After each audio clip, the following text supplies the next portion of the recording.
In this video, we're going to cover how to sell on Amazon and buy from Alibaba. So the reality is it's literally all in the title.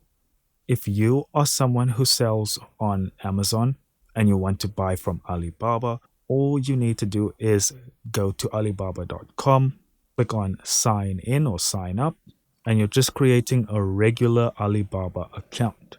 Now, the thing that you need to do here is find a product, obviously one that fits into your niche. You're going to want to make a similar title on your Amazon store.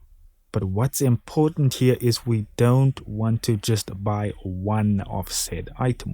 We need to buy a few so we can get discounts. So what is perfect about Alibaba is that we have a direct link to the supplier.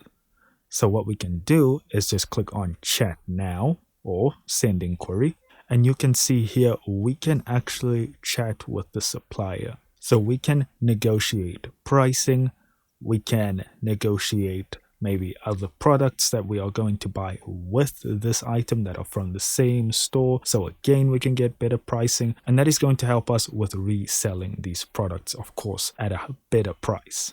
I would say to also check product reviews, because while things may seem high quality, like for instance in this review here, you can see that it's 3 stars and ranked mediocre, though of course there has only been one reviewer. And you can even see your supplier's information here, so you know exactly who you are dealing with. So that's it, guys. Get in contact with some suppliers on alibaba.com. Don't be afraid to ask questions, and then all you need to do is make similar listings on your amazon.com store. Guys, thank you so much for watching. Don't forget to hit like and subscribe, and I'll see you in the next video.